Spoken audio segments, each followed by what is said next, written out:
भारत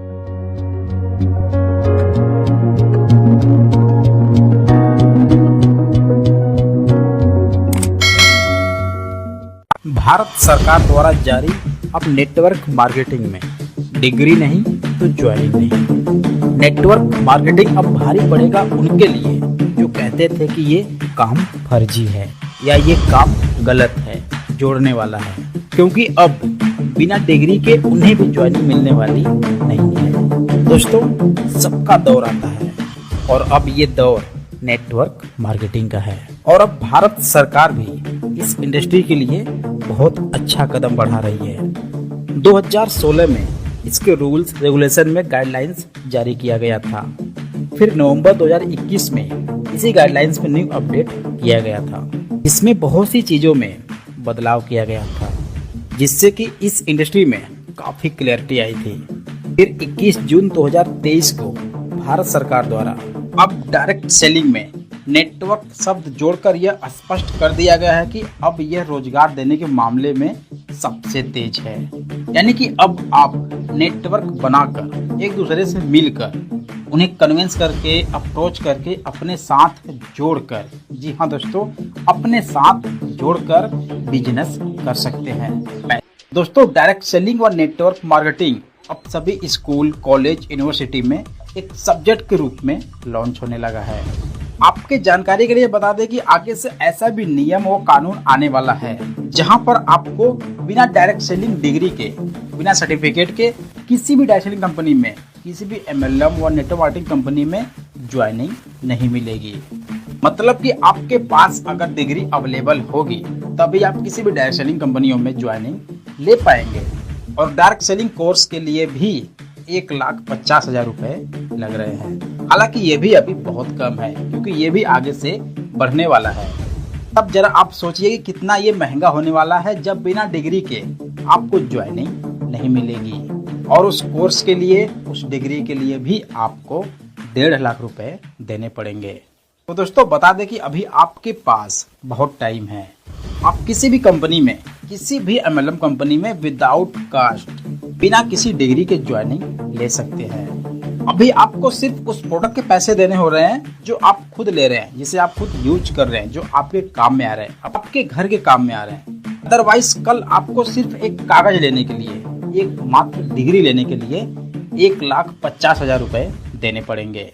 तो अब तक आप ये जान गए होंगे कि direct selling, network marketing Bharat में बहुत तेजी से फैल रही है और 2025 तक ये अलग ही मॉडल में तैयार होने वाले हैं। और इस बदलाव में जो सबसे बड़ा बदलाव होगा वो है डिप्लोमा सब्जेक्ट, जो कि स्कूल कॉलेज के रूप में होगा, जैसे Jaipur national universities, Delhi universities और सोलनी यूनिवर्सिटीज इसे लॉन्च कर दिया है। तो दोस्तों, अगर आपके पास आज के टाइम में कोई भी डायरेक्ट सेलर आ रहा है, कोई भी नेटवर्कर आ रहा है, किसी कंपनी का मेंबर आ रहे हैं, आपको प्लान दिखा रहे हैं, प्रेजेंटेशन दिखा रहे हैं, कंपनी के बारे में बता रहे हैं, आप बिना ज्यादा सोचे समझे उनके साथ तुरंत ज्वाइनिंग लीजिए।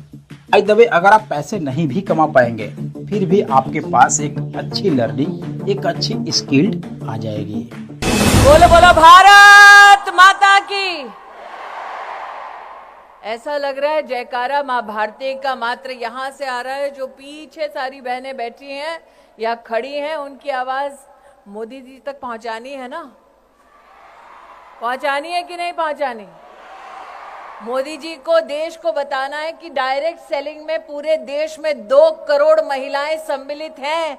ये वो फोर्स है, वो ताकत है जिस पर आज तक किसी की नजर नहीं पड़ी। इस ताकत की आवाज को पहुंचाना है देश के हर कोने में, मोदी जी तक पहुंचाना है। तो बोलो भारत माता की।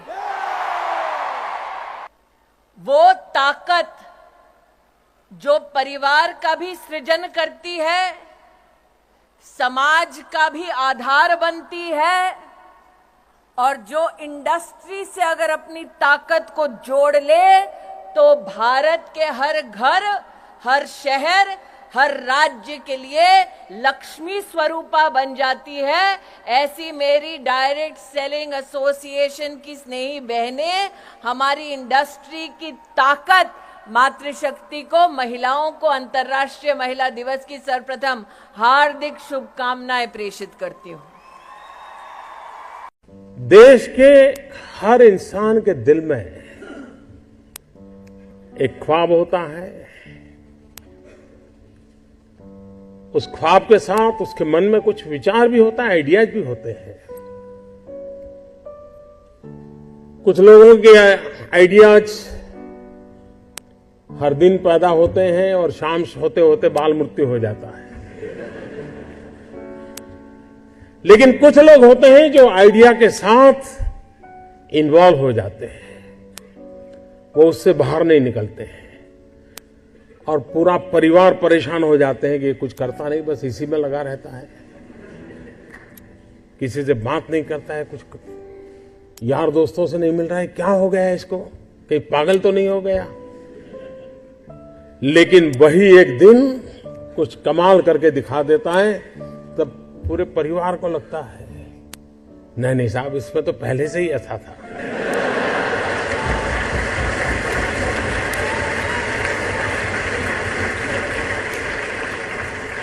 आप में से सबके जीवन में एक अनुभव आया होगा,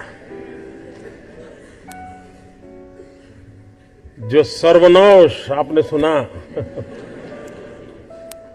किसी की मां ने कहा हो या न कहा हो, लेकिन कम अधिक मात्रा में आपको सबको अनुभव आया ही होगा, क्योंकि ज्यादातर ये फर्स्ट जनरेशन एंटरप्रेन्योर है, ऑल स्टार्टअप्स।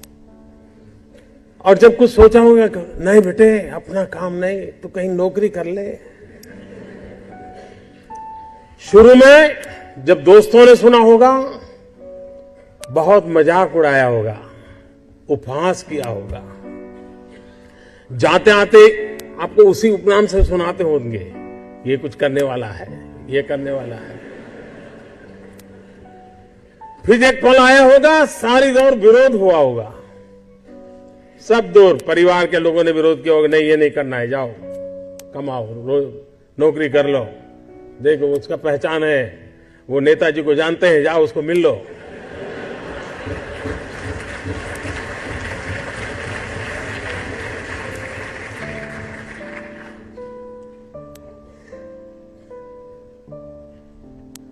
उस विरोध के बावजूद भी जो टिके होंगे, आज सब लोग कहते होंगे कि यार इसने तो कमाल कर दी, कुछ ऐसा मुझे भी करना है। हर किसी के स्टार्टअप की जिंदगी की यही कहानी है। एक भीतर से एक ऊर्जा होती है, भीतर में सपने होते हैं, उसके साथ खप जाने का इरादा होता है, तब जाकर के परिस्थितियां पलटती है। और दुनिया में हर किसी ने यही किया होगा। कभी आज हम सोचें कि 1423 आई थिंक 1423 कोलंबस जब निकला होगा, क्या मिलने वाला था?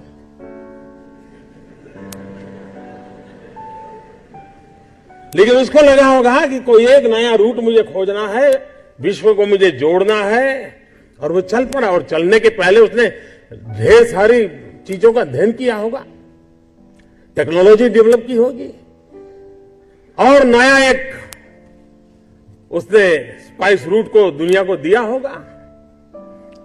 आज जो स्पेस में काम कर रहे हैं, शुरू जब हुआ होगा तब लोग मजाक उड़ाते होंगे, यार ये क्या कर रहे हैं। हर चीज की कहीं शुरुआत होती है, तो जो करता है उसी को दिखता है क्या होने वाला है, औरों को वही दिखता है कि ये पागल है। और इसलिए जिन्होंने ये सफलता पाई है, वे सिर्फ एंटरप्रेन्योर नहीं है, एक प्रकार से एडवेंचर उनकी प्रकृति का हिस्सा है, तब जाकर के होता है। स्टार्टर की सक्सेस सिर्फ एंटरप्रेन्योरशिप क्वालिटी से नहीं है, रिस्क टेकिंग कैपेसिटी, एडवेंचर करने का इरादा, ये उसके साथ जुड़ता है। और तब जाकर के हम दुनिया को कुछ दे सकते हैं। जो कुछ करने के इरादा से आता है, पैसे उसके लिए बाय प्रोडक्ट होते हैं। और आप सबने देखा होगा कि आप लोगों ने जब शुरू किया होगा, तब आपने बैंक बैलेंस क्या होगा ये कभी नहीं सोचा होगा, लेकिन किसकी जिंदगी में क्या बदलाव लाता हूं यह सोचा होगा, तब हुआ होगा। और स्टार्टअप का मतलब ये तो नहीं है कि हर किसी के पास $1 बिलियन का काम हो रहा है और 2000 लोग काम करें, जरूरी नहीं है। 5 लोगों को भी अगर मैं रोजगार देता हूं तो मेरा स्टार्टअप मेरे देश को आगे बढ़ा रहा है।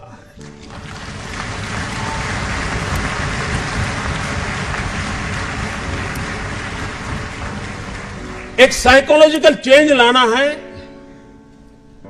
कि यूथ के दिमाग में जॉब सीकर की मानसिकता से उसको बाहर लाना है, वो जॉब क्रिएटर बने। और एक बार उसके दिमाग में आ गया कि मुझे 2 लोगों की जिंदगी को बद संभालना है, वो कर लेगा। जिस देश के पास 800 मिलियन 35 से कम आयु के नौजवान हो, जिस देश के नौजवानों के पास टैलेंट हो, हाथ में हुनर हो, अपरंपार सपने हो और पूरी दुनिया में अवकाश ही अवकाश हो, क्या नहीं हो सकता है। आज मैं आईटी प्रोफेशनल से कहना चाहूंगा, विश्व के किसी भी दुनिया के देश के नेताओं से मैं मिलता हूं, दुनिया का कोई भी डेलीगेशन आता है, उनकी जो बातों होती है उसमें एक चिंता हर एक को सता रही है और वो है साइबर सिक्योरिटी। हर कोई परेशान है साइबर सिक्योरिटी को लेकर के। क्या भारत साइबर सिक्योरिटी प्रोवाइडर के रूप में अथॉरिटी बन सकता है? एक बार हिंदुस्तान का ब्रांड का साइबर सिक्योरिटी का सॉफ्टवेयर मिल गया, अब दुनिया की कोई ताकत उसको हिला नहीं सकती। ये कर सकते हैं क्या? मानव जात के लिए चुनौती आवश्यक है, क्योंकि सरफरे लोग तो हैं जो तबाही करने पर तुले हुए हैं, लेकिन हम मानवता को बचा भी तो सकते हैं। हमारे पास इस प्रकार के लोग हैं और ये भी सही है, भारत के पास मिलियंस ऑफ मिलियन प्रॉब्लम है, कोई इनकार नहीं कर सकता है। लेकिन एट द सेम टाइम मुझे इस बात का भरोसा भी है कि बिलियंस ऑफ बिलियन माइंड भी है। अगर मिलियन प्रॉब्लम है तो बिलियन माइंड भी तो हमारे देश में है। हर स्टार्टअप के पीछे कोई न कोई समस्या के समाधान का इरादा रहना चाहिए, और जब किसी स्टार्टअप के पास समस्या के समाधान का इरादा होगा तो उसकी संतोष का लेवल भी कहीं कुछ और होगा जी। जब किसी की जिंदगी में बदलाव लाता है तो उसको एक सेटिस्फेक्शन मिलता है, और इसलिए मैं वो कुछ करके दिखाऊं जिसमें मैं जॉब क्रिएटर बनूं, मैं वो कुछ करके दिखाऊं कि जिसके कारण किसी की जिंदगी में मैं काम आऊं, मैं वो कुछ करके दिखाऊं कि मेरे देश को एक कदम आगे ले जाने में मेरा भी कोई योगदान हो। इतना भी अगर सपना लेकर के हम चलते हैं, हम बहुत कुछ कर सकते हैं।